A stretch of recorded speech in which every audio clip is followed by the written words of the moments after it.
And as today we begin the fourth Sunday of what we call regular time, we will be in the Gospel beginning one of the great talks that is attributed by the Gospel writer Matthew to Jesus, known as the Sermon on the Mount.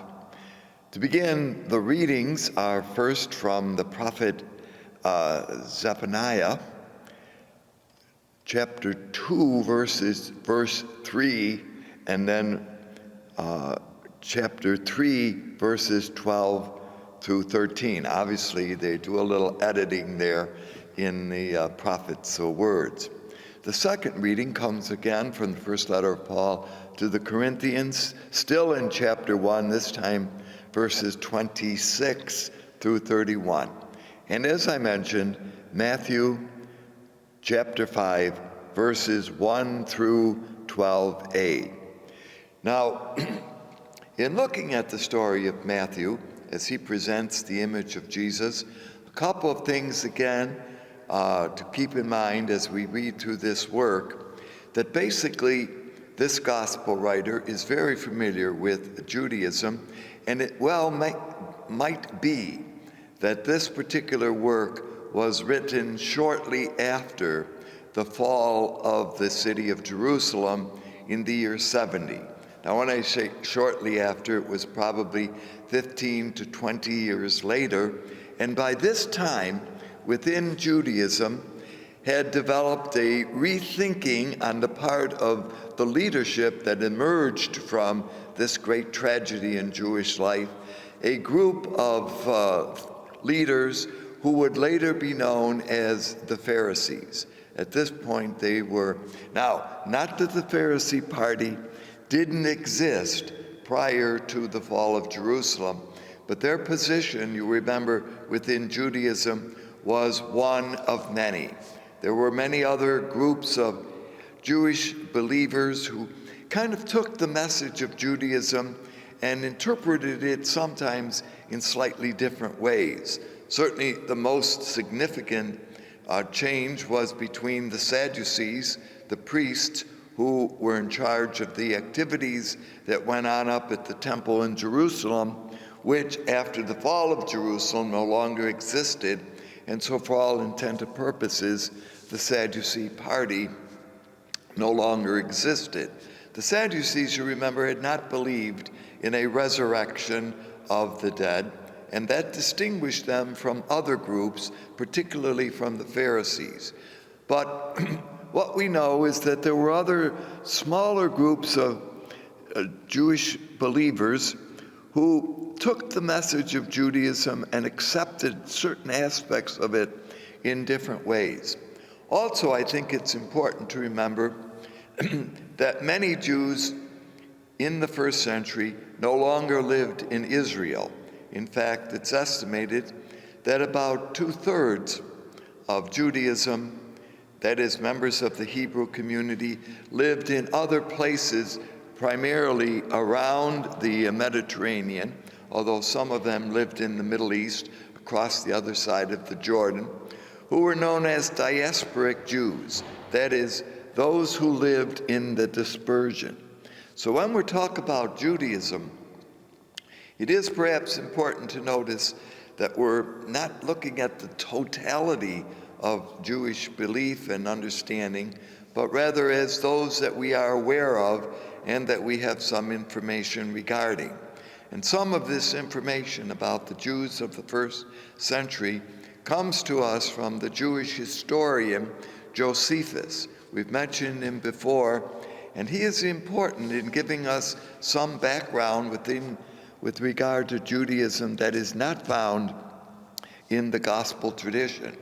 Now, what I want to suggest is that as Judaism was regaining its kind of sense of identity after the destruction of Jerusalem, the Pharisee group, at least one of them, became very important leaders in where Judaism was going. And they had argued that earlier on, if one looked at Judaism, it was not because there was a temple or a priesthood in Jerusalem, but it was because there had been a covenant, an agreement made with the people by God with Moses at Sinai. And there was a tension, therefore, and this is what's revealed in the Gospel of Matthew, a tension between the Judaism spearheaded and headed up by the Pharisee party and by those who were believers in Jesus as, and here's the important point, as the fulfillment, as the bringing of something newer and richer into the Jewish experience. And that's primarily what Matthew's community is believing. Now, I mention all this because it is a little bit of a prologue to what we're looking at this time, which is the beginning, and we will be hearing over the next few weeks sections from this, from chapter 5 through chapter 7 of Matthew's Gospel, are known as the Sermon on the Mount. Now, those who have carefully studied Matthew's Gospel will point out that there are 5 major talks given by Jesus pictured in the Gospel tradition of Matthew, which nicely fits, of course, and keep in mind that there's a great deal of kind of background found in Judaism that is explored in this Gospel, that there are 5 books that make up what is called the Torah, or which sometimes were called in times past, and even in some traditions still today, the 5 books of Moses. So the idea was that somehow Moses, well, not only lay, and that's always true about all of them, behind the stories found in these 5 books, but that maybe even Moses himself had written them. Those who study this section of the Hebrew Scriptures today would not agree with that Moses is the sole author, but he certainly plays a very important part in the material that is found here. So what we're looking at is the opening sermon, known in our tradition as the Sermon on the Mount.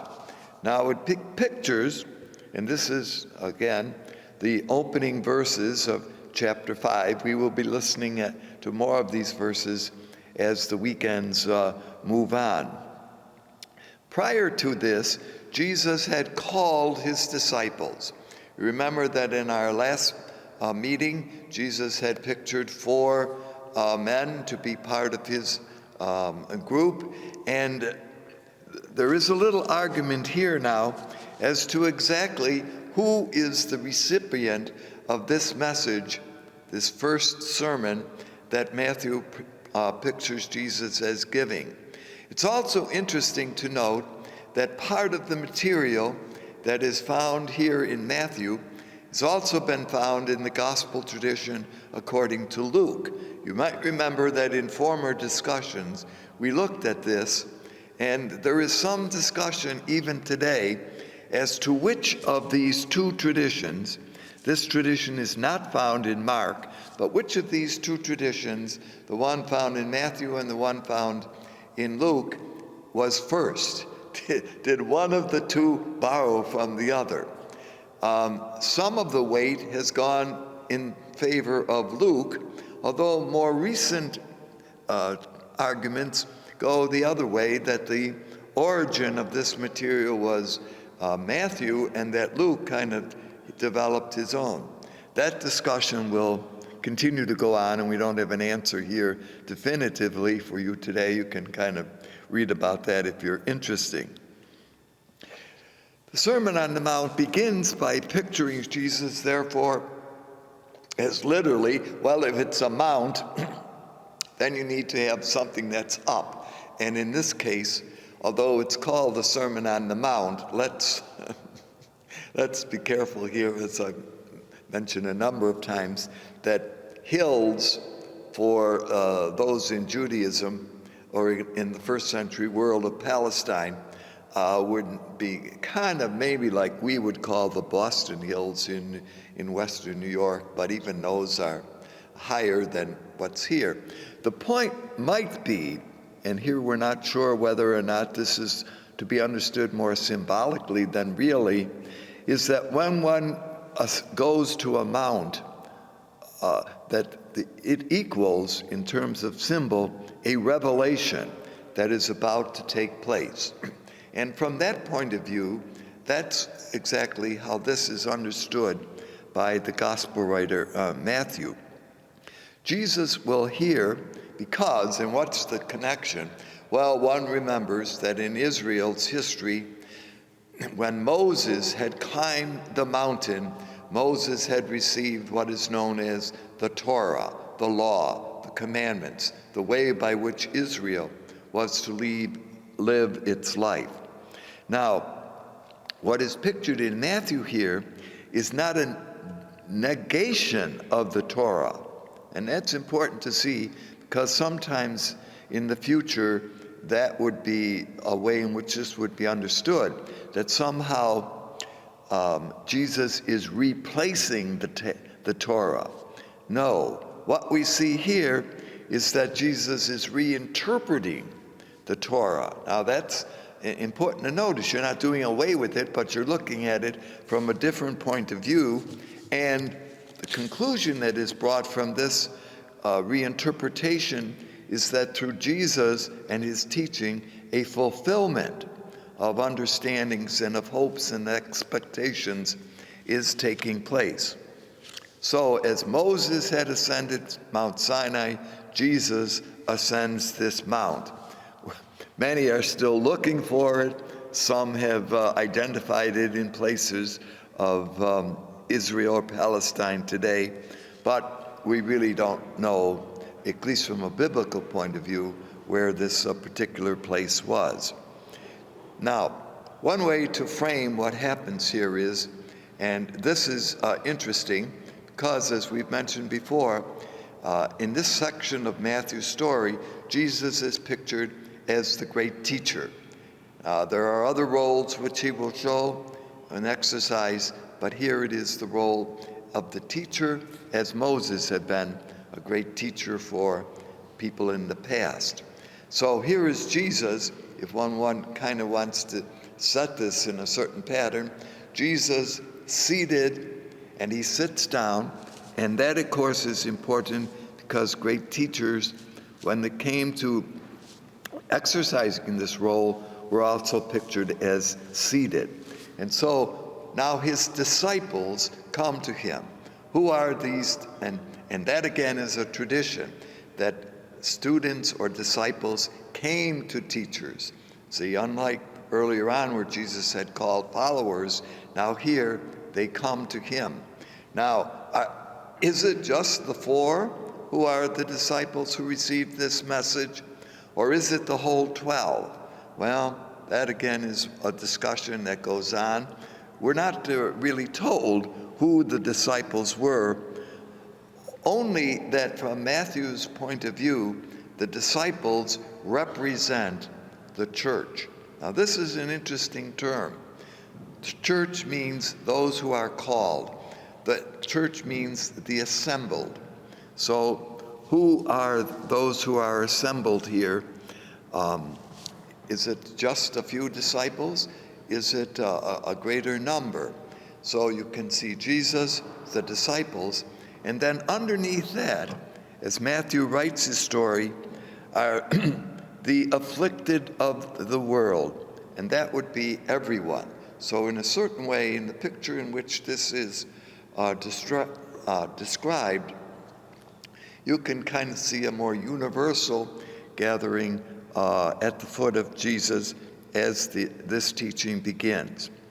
Important to notice, as we've often cited, is the value of honor.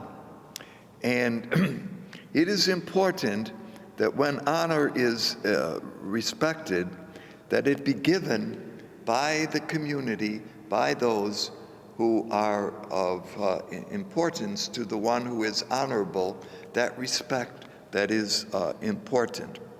Now, it begins by, in the opening words of the great Sermon on the Mount, we know as the Beatitudes.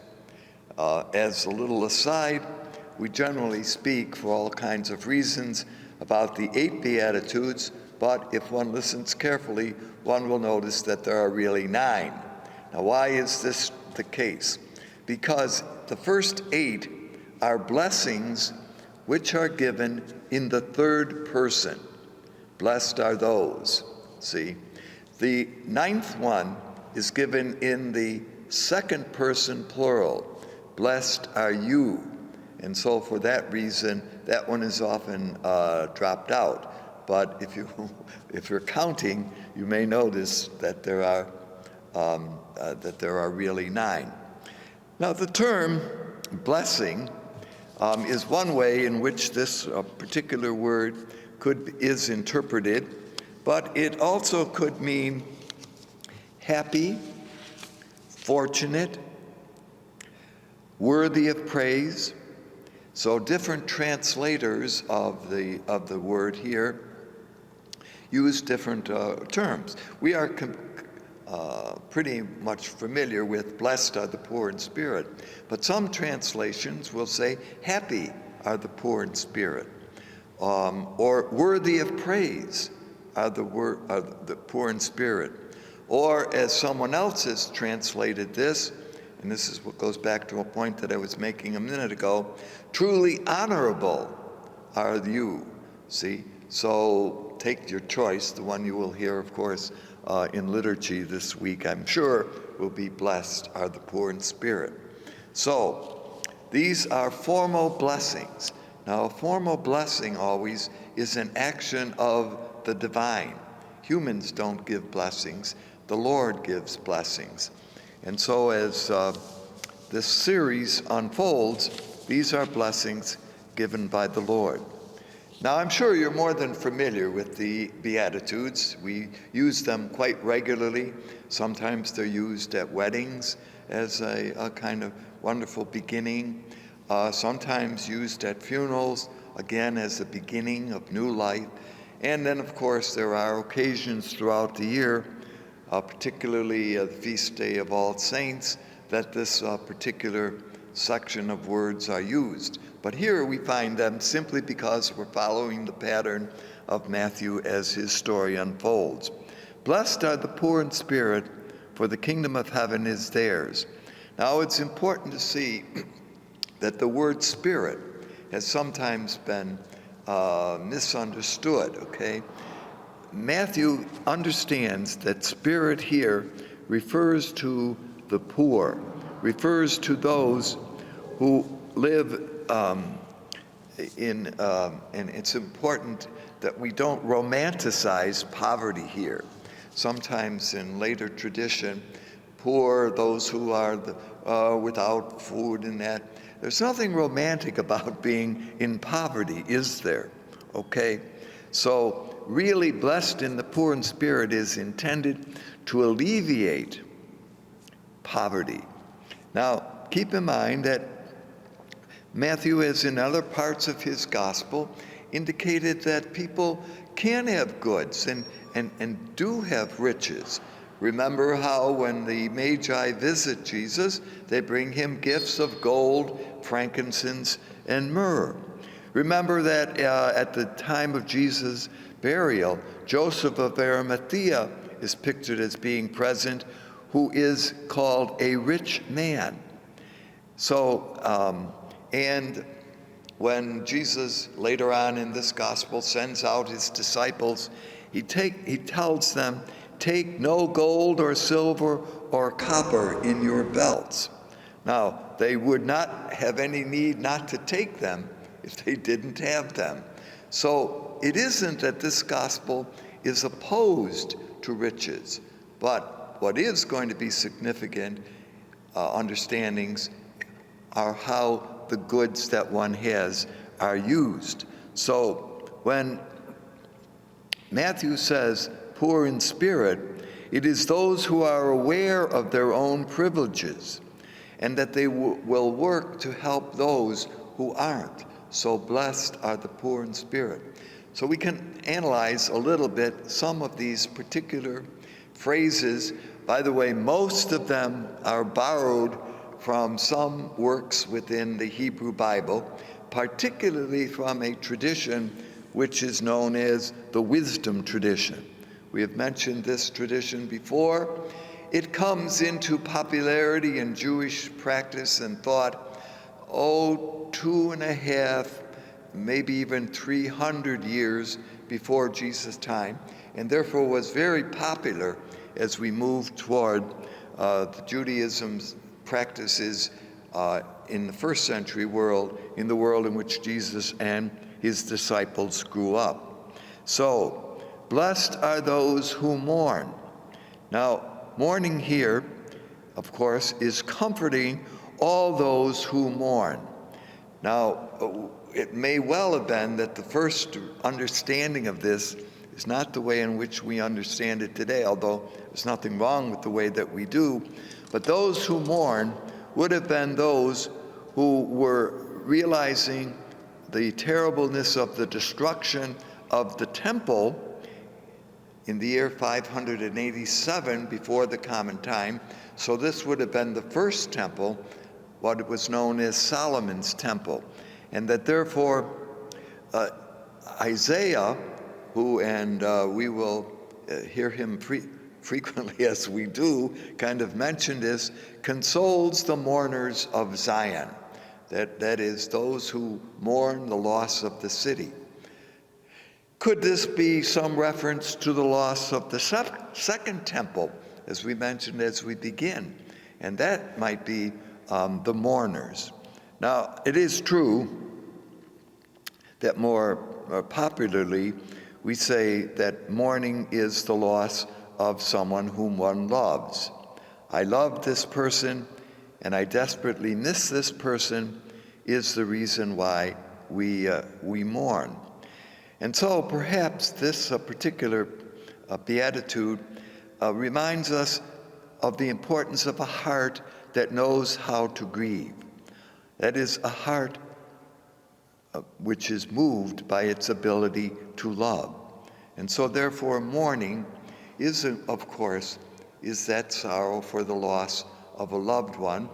In Judaism, the practice of Shiv, of taking 7 days after the burial of a person, going to their home, sharing with them your sympathy and your sorrow. So a lot of this may well be part of the background of this particular beatitude. Blessed are the meek.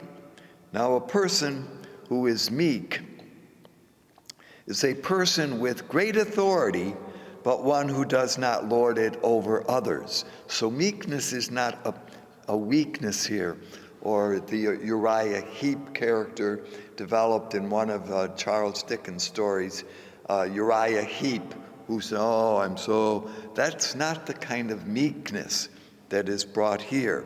A meek person promotes his leadership, but not as a despot, not as lording it over someone else. And so perhaps there are little lessons that we can learn, are there not, as we look to these blessed sayings here. For the meek shall inherit the land. Now here, interestingly, translations take place.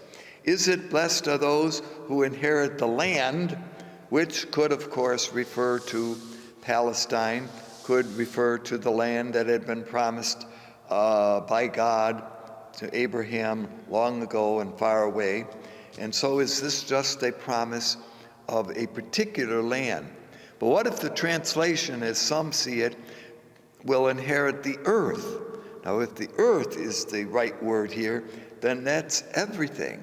And that perhaps is a reminder that we should have concern, and that those who are followers of Jesus should have concern for the whole earth. And in more recent times, perhaps that has come to our attention, that the earth is our responsibility, because with power comes responsibility. And that is perhaps part of what this beatitude also brings to our attention. The righteous shall inherit the land and live in it forever is a phrase which comes in the 32nd Psalm. As I mentioned, many of the verses which are used here have some reference, and there is a whole study on this that goes on, to various sections of the Bible, particularly the book of Psalms, and also to some degree to the wisdom collection. So inheriting the earth, and that's what this promise makes, also brings with it a responsibility. And sometimes we've seen this before. We're ready to take the gift, but not willing so much to be responsible for how that gift is used or how it benefits others. So this, again, is a kind of interesting blessing that is bestowed upon the disciples and bestowed upon the church. Blessed are those who hunger and thirst for righteousness. Again, Psalm 107 stresses this and refers first righteousness to God's justice, and then that how the human relationships and behavior should be worked out. Righteousness should be built on the understanding of the justice that God is concerned with. And that's what this particular verse or beatitude or blessing is concerned with. Blessed are the merciful. Well, this is important to remember because mercy without justice is not good. But then justice without mercy is also intolerable. And so there needs to be this important balance between, yes, justice is important, but we need mercy without justice, etc. So one must always acknowledge the consequences. Blessed are the poor in heart. It's those who don't go around lording it over others. Clean hands and a pure heart are part of the scriptural tradition. Characterize a clean heart or pure of heart, characterize people of integrity whose moral uprightness extends to their innermost being and whose actions respond to it. So this is important. Blessed are the peacemakers. Shalom, of course, we've had many discussions about that, heard that so often, and of course, this is important. And when you are accused falsely, now you need to limit this to just generalizations, but rather to specifically being accused as a Christian falsely of things. So the idea in verse 12, so we're moving quickly here to the 12 verses that we will hear. The idea of God rewarding the persecuted appears frequently in Jewish works. So what I've been saying in our talks this time is never lose sight of the Jewishness of much of these phrases and of the kind of tension that existed between the Judaism of the Pharisees and the Judaism of Matthew. So it's very wonderful and important to notice that as the mission of the church begins, it is giving these special blessings from God. In closing, a word or two about Zephaniah, who was a prophet during the days of the King Josiah, which was about 600 years before Jesus' time. But the words that are incorporated here and that we see, not typically connected with Zephaniah, but three things. Seek the Lord, seek righteousness, seek humility. And I think that's why, although Zephaniah had no thought that the blessings they would enjoy are a reward for fidelity, but that every good that comes to them was a gift from God. Perhaps that's important for us to remember as we hear again these very important words of Jesus. Every gift that we have, every blessing that we receive comes from God. May we use them wisely this time and all times. Thanks for being with us. Hope to see you again.